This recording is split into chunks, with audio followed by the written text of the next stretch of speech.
In a yard are lots of tracks. The different kinds of freight cars or rolling stock are stored there.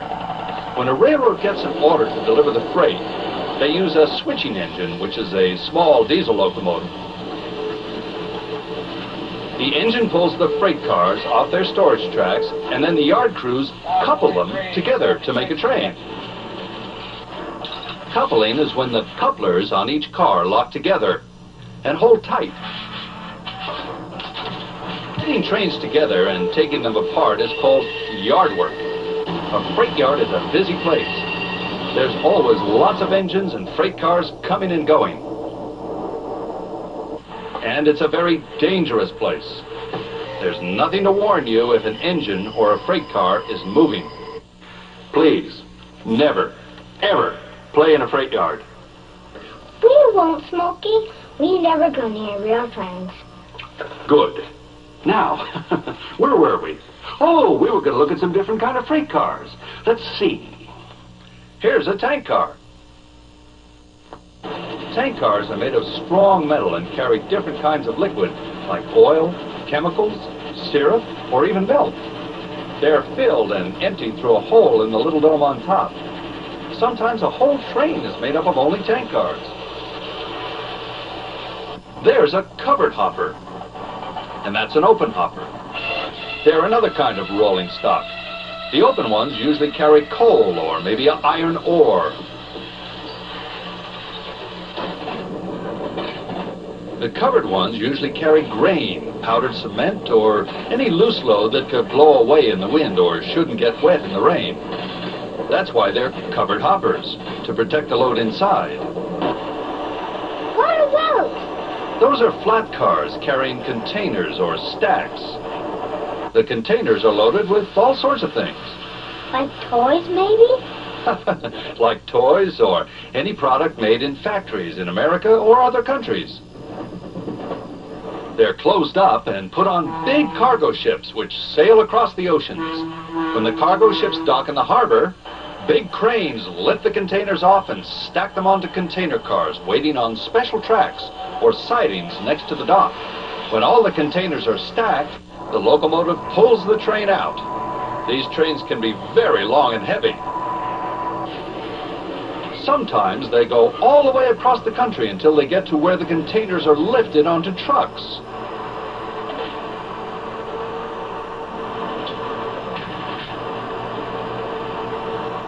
The trucks deliver each of the containers to its final destination. Containers were invented to make it easy and safe to ship and transport things. Other freight can be loaded onto flat cars too. You know the trailers that big trucks pull?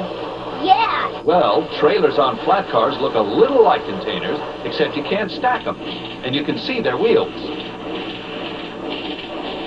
And like the containers, when the train takes them to where they need to go, they're lifted off and hitched to trucks so they can be delivered. Cool. What else can go on a flat car? Oh, many, many things. Big, long pipes, or logs, or lumber from a lumber mill.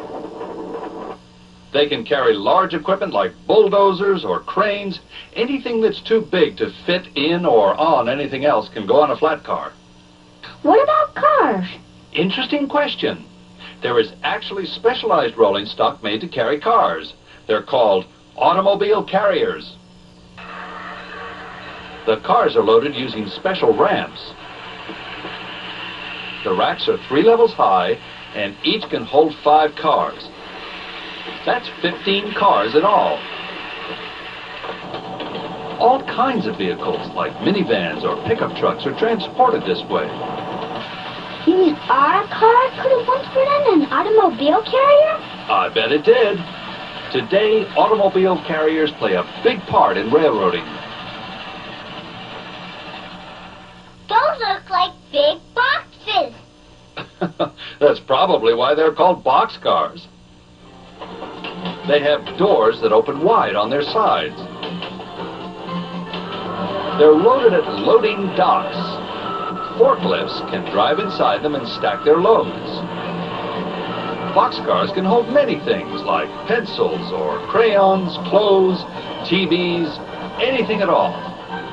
I bet there's nothing a freight train couldn't carry. I bet you're right. Freight trains are the best way to move heavy loads quickly and safely over long distances. They're important because they help bring us all the things that we need, and they don't pollute the air as much as cars and trucks. Yes, sirree. I think there'll always be plenty of good reasons to run freight trains. Smokey, who makes all the trains run? Engineers like you? Well, now you're on to one of my favorite subjects about trains. Railroad workers. Engineers are only one kind of railroad worker.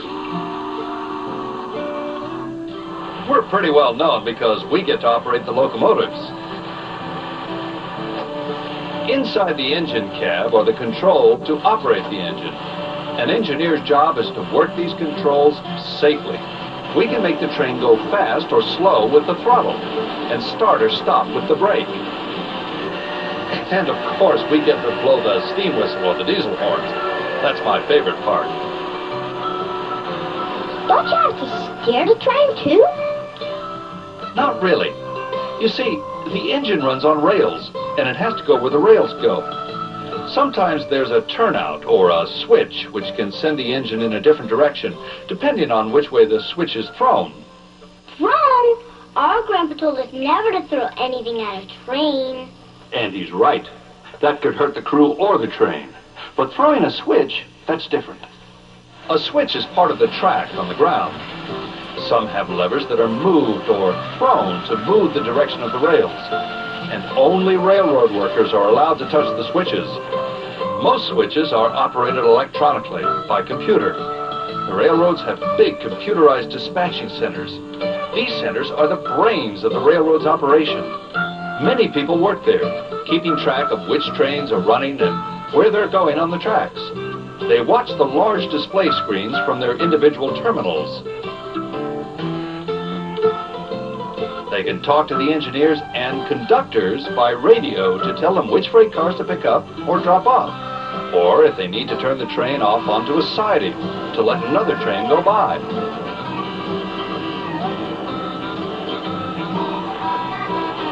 I've heard about conductors. What do they do? They are very important.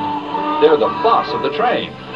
On a freight train, they get the orders for which freight cars to pick up and drop off. It's their decision in which order to couple or uncouple the cars. If there are any switches to be thrown by hand, the conductor throws them. Are there other railroad workers? Oh, yes. There are tower operators who control the train movements in a yard, like which track a locomotive should pull in on. They also assign yard crews to help make up or break up a train. Then there are the track crews. These are people responsible for laying or repairing the track and the track bed. The track bed is made up of small rocks or ballast, which allows water to drain through when it snows or rains. Track crews use all kinds of wonderful equipment to do their work. Sometimes track is pre-assembled and just has to be laid in place. Other times, cranes lift the heavy wooden ties and metal rails. There's a special machine which just pulls out old ties and slides in new ones.